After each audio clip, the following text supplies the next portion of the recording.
career night for Jayson Tatum, 41 points and a 35-point rout over the New Orleans Pelicans. I'm Sierra Goodwill here with Mike Petraglia and Josue Pavon.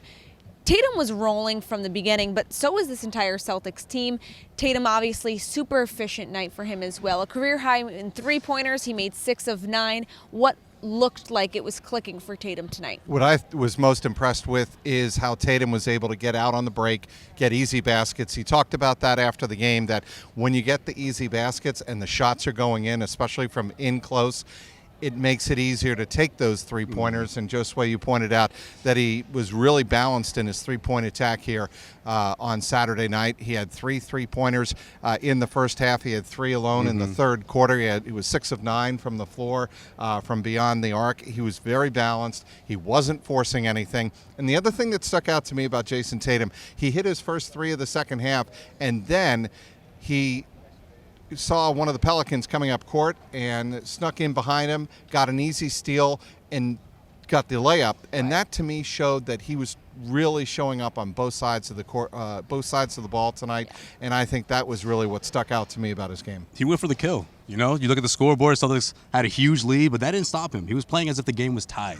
And I thought, and that's a great point that Trax brings up, because I thought that he had the Pelicans essentially on their heels, right? You know, they're waiting for him to keep coming to the rim, but then they're making the mistake of giving him all that space. And all Tatum needs is that step back. Once he puts that step behind that arc, launches that 3, and once that really got going, it just couldn't stop. Right. He and couldn't miss. All of this in just 3 quarters. Obviously, it was a huge blowout win, so Tatum didn't even see the court in the fourth quarter. So Brad Stevens was saying that when his team showed up for shoot-around this morning, he had a feeling that they would be locked in, that they would show up. They needed to get back in the win column, and Tatum is a guy who needs to spearhead that. Obviously, Kemba Walker is the leader of this team, but Tatum said in the post-game interview that the guys I look up to in this league have 40 points a game more often than not. So he's trying to not make this a career night, a special occasion, but more so his norm. That's what you're supposed to do. That's right. And the other thing I would say about this is, and it's really a message for the entire team, it's great to do it one night. And certainly Saturday night, 140 to 105 blowout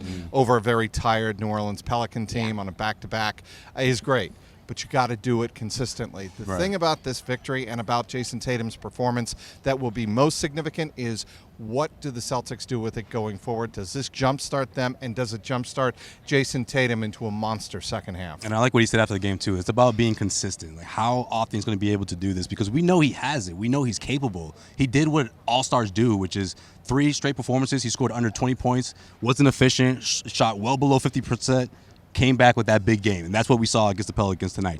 I think when you look at someone like Jayson Tatum on the verge of stardom, well, he's already there. He's an all-star this year. He's really elevated his game to that level that the Celtics needed it to be. I think this is the time where you see the Celtics have to capitalize on this. I know we're looking down the road right now. We have the Bulls Monday night, but the big one, the one that everyone's talking about, Thursday night against the Bucks. Giannis versus Tatum. I can't wait to see that matchup. I think that's essentially going to be a way for this Celtics team to thrive. You know, with those 2 guys going at it and everyone else, you know, playing their part and doing their role. Enes Kanter, one heck of a game off the bench, double-double, had a double-double, you know, heading into the third quarter or in the third quarter. He was already there, at halftime, right? He already had a double-double. You know, I just feel like everyone is finding that level of focus because of what happened this last 3 games. I think they've really learned from that. And I saw a completely different team in the sense of their body language and, of course, their approach. This Garden Report is brought to you in part by Policy Genius. If you're in need of life insurance and you're not sure where to start with Policy Genius. It only takes a couple minutes to find the right plan, apply, and cross another thing off your to-do list. If you're trying to find life insurance, it's nice to get it right. So check out policygenius.com.